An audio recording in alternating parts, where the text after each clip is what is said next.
Bom, a alimentação é muito mais do que apenas uma necessidade biológica. Ela carrega símbolos, histórias, afetos e identidades.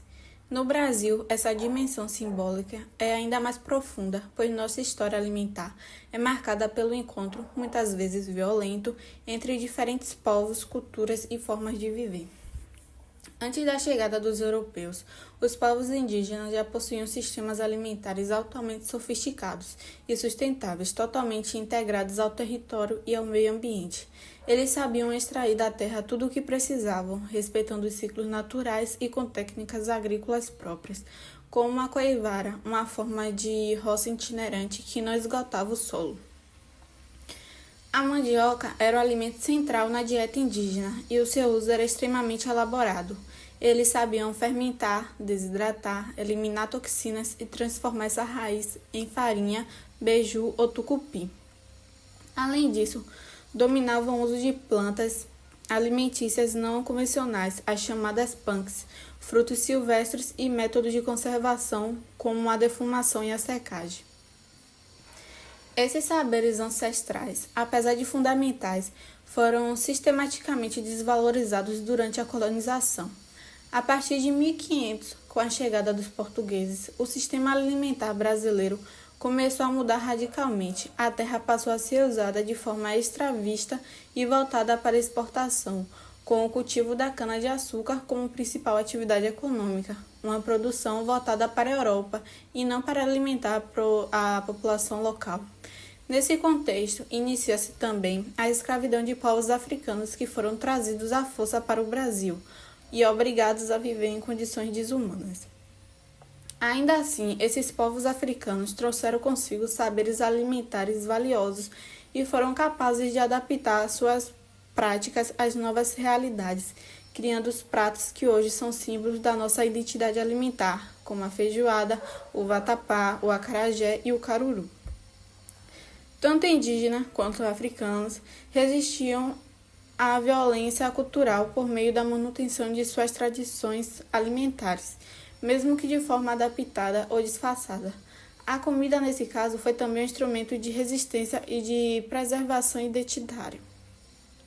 A partir desse processo histórico, marcado pela repressão, pela imposição cultural europeia e pela resistência dos povos oprimidos, começa a se formar a base alimentar brasileira, uma base que carrega em si três grandes matrizes, a indígena, a africana e a portuguesa. Esse tripé, hoje, é a espinha dorsal da nossa alimentação e nos ajuda a entender que não só o que comemos, mas também quem somos enquanto sociedade. O agronegócio brasileiro é voltado pela produção e exportação, principalmente de commodities. Commodities estes tais como soja, milho e até mesmo carne bovina. Porém, essa produção desenfreada pode acarretar uma série de consequências que possam ser irreversíveis, onde a biodiversidade alimentar brasileira está sendo ameaçada pela padronização de produção e de consumo, onde muitas culturas tradicionais, como milhos nativos, feijões regionais e até mesmo frutas do cerrado, estão desaparecendo gradativamente. O sistema agrícola prioriza a monocultura e a utilização intensiva de agrotóxicos, o que pode influenciar tanto na produção e na qualidade e no ambiente. O Brasil é muito conhecido pela sua diversidade cultural, fruto de um processo migratório que ocorreu durante séculos, Desde o período colonial, onde ele recebeu diversos grupos de diferentes partes do mundo que foram trazendo suas culturas, as suas tradições e os seus modos de vida. Isso foi importante para a formação da sociedade brasileira, já que ajudou na criação da identidade e do enriquecimento da cultura e da economia do Brasil. Bom, esses grupos foram trazendo algo novo, e ao longo do tempo foi se juntando e formando uma identidade única. E isso pode ser visto em diferentes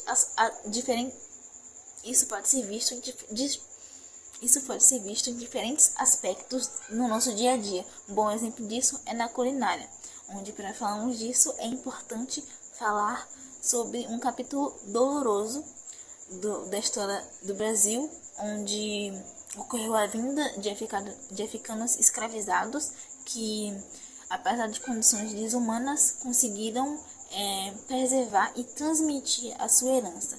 Isso pode ser visto na culinária com a introdução do óleo de dendê, do óleo de coco e do fortalecimento da base da dieta com o feijão, o milho, a mandioca, o aipim, peixe, frutas como banana. Então, essa herança ainda está bem enraizada na cozinha brasileira. Também temos a imensa influência dos portugueses, que além da língua, herdamos muitos hábitos alimentares, como por exemplo o quindim, que é uma sobremesa portuguesa que ficou popularizada aqui no Brasil. Também temos os italianos, que trouxeram as massas, e a farinha de trigo, que é muito utilizada durante o nosso dia a dia. Temos os alemães, que ficaram mais concentrados na parte do sul, mas trouxeram as cervejas, as carnes de porco, o toucinho, a mortadela, entre outros. E mais tarde, os japoneses, que introduziram na nossa alimentação a soja, algas e o broto de feijão, que foi introduzido na dieta brasileira, geralmente associado a uma busca pela melhora da qualidade de vida.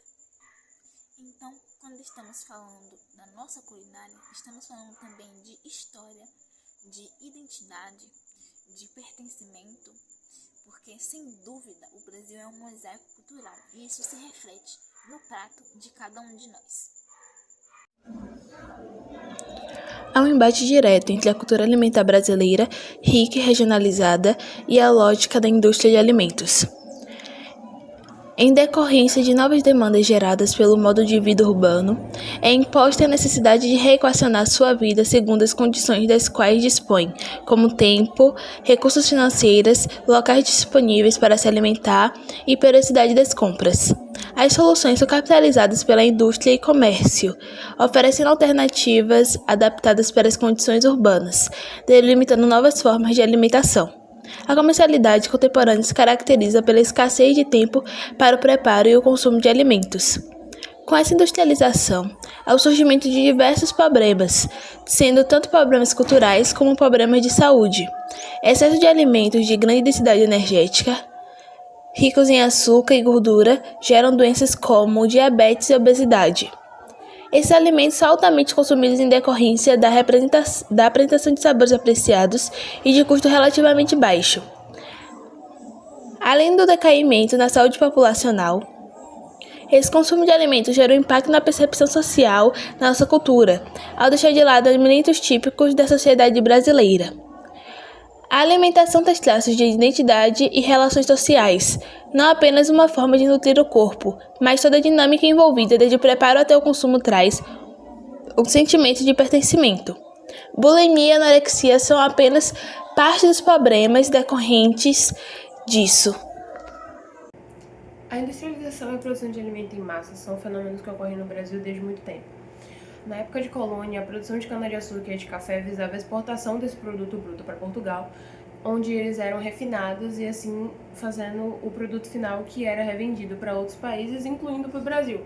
Mesmo que o produto bruto tenha saído daqui, não tínhamos permissão para refinar o açúcar ou até mesmo torrar os grãos de café para o consumo dentro da colônia. O material era necessário que ele fosse exportado, mesmo que a gente tivesse capacidade de fazer esse manuseamento dos alimentos, era necessário e obrigatório que fosse exportado esse alimento e depois ele fosse revendido para cá, de forma que todo o lucro da venda desse material ficasse com Portugal e não com o Brasil como colônia, mesmo que a maior parte do ouro daqui fosse exportado para lá em forma de imposto.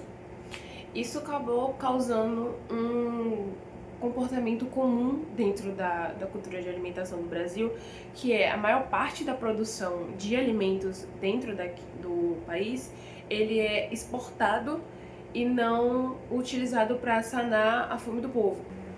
Com a industrialização, além da alimentação das pessoas que já viviam aqui, o Brasil teve que enfrentar o problema de demanda de alimentos para os imigrantes que chegaram.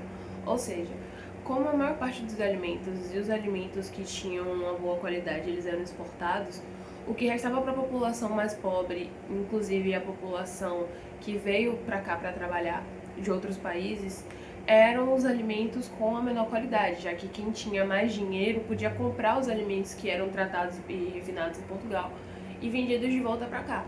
Para a população que era mais pobre, restavam os alimentos que não eram exportados e eram levados para que fossem vendidos dentro do próprio país, de forma com que essas pessoas tivessem acesso a um alimento de muita baixa qualidade. E aí começou uma nova classe de alimentos, que é o que chamamos de processados, que eram alimentos de menor custo e que conseguiam ser produzidos em larga escala, atendendo a demanda de tantas pessoas que necessitavam. E por ser um alimento que ele tem baixo custo de produção, então ele acabava tendo baixo custo de venda. Então, com o baixo valor desses produtos, a população que já não tinha muito dinheiro optava por comprar os produtos processados em vez de comprar os alimentos em natura, como chamamos hoje em dia, já que eles tinham um menor custo, podendo comprar um volume maior de alimento que durava mais tempo, mesmo que tivesse um menor valor nutricional. Com a alta dos produtos de cesta básica e o menor valor dos produtos processados e ultraprocessados como o quitute, acaba que a população mais pobre do Brasil elas têm mais acesso aos alimentos ultraprocessados e processados que têm o menor valor nutricional, fazendo com que essa desigualdade alimentar ela se torne muito maior, já que produtos básicos e de melhor qualidade e melhor valor nutricional acabam sendo mais acessíveis para pessoas que têm um maior poder aquisitivo, fazendo com que pessoas mais ricas tenham uma melhor alimentação e pessoas mais pobres, por via de dinheiro ou até mesmo praticidade, já que esses alimentos ultraprocessados eles vêm pré-prontos, geralmente para muita gente. Então acaba que o tempo de cozimento, o tempo de preparo é muito menor, encaixando na vida de quem geralmente trabalha o dia inteiro. E além disso, são produtos muito baratos que cabem dentro do valor do salário mínimo.